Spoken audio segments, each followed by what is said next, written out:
News from Jupyter, status of authoring robot with Jupyter Lab. Asko Soukka, please. Okay, thank you. So last year I had a talk here with Nick Bolek from States about how we had integrated authoring robot framework for test and tasks with Jupyter Lab. Jupyter Lab is an open source interactive computing environment.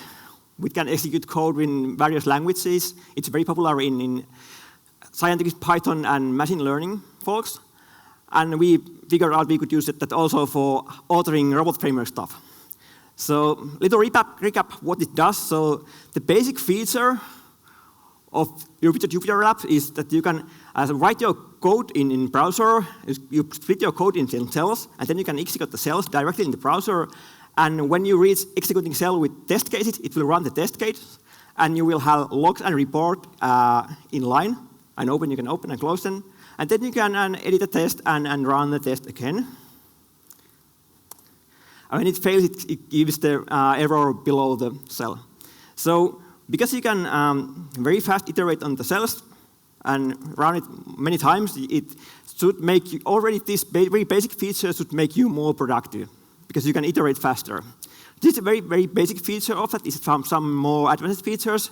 But now I'd like to show some updates, the main things we have reached during the year, small development and a little bit community effort.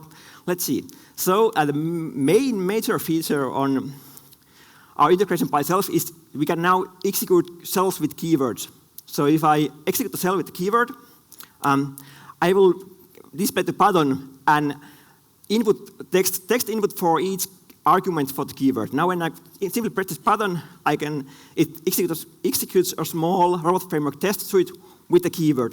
And again, I can see the logs and reports for that. And I can even try out the keyword represent values.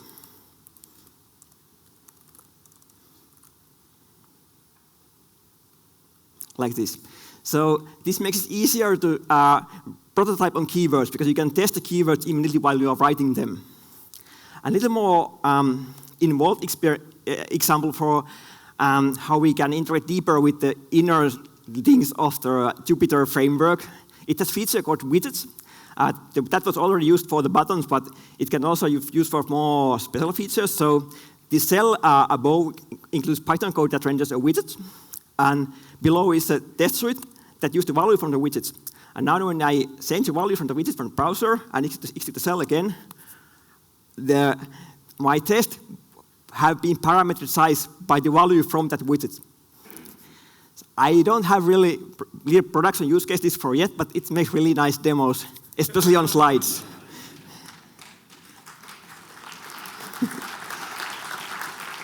Thank you. And then one reason why we reasoned using Jupyter Lab was that it's not only used for robot framework, it has wider community behind it. And because of that, we can benefit from what the community does for the Jupyter Labs. And one example of those are what we are now bundled so-called add-on called Jupyter Starters. And starters are those buttons on the bottom of the screen. So when we bundle or package Jupyter things, we can include starters for our users, and those starters can provide example. I'm missing one slide here. Okay, nobody. So they can provide example notebooks for the user. So we click the starter, and then they get an example what to do. So they get a template notebook. And one more great question, big question last year was how you integrate using Jupyter Lab with using traditional IDEs. So during the last year, there was a new Jupyter add-on called JupyText, and that does it. So it allows you to create a robot file from a Jupyter notebook, and as long as the notebook is running, it will keep the notebook and the robot file in sync. And it should be even possible you only commit that produced robot file on the repository, and then it can reproduce the notebook from that robot file. So that would make it better compatible with your version control. So how could you test these things? Try this out by yourself. So we have a website, robots.jupyter.github.io. You can go to that website and click the second link above that reads Robot Kernel Quick Start with Binder. If you click that link, then it will launch click that link and take a coffee, and when you come back, it has opened you your on-demand cloud instance of this environment just for you, and it has even opened our first gentle starter, how to get working out, general starter for robot framework with Jupyter.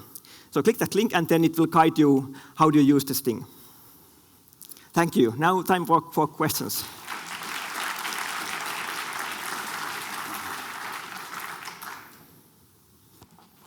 So, questions?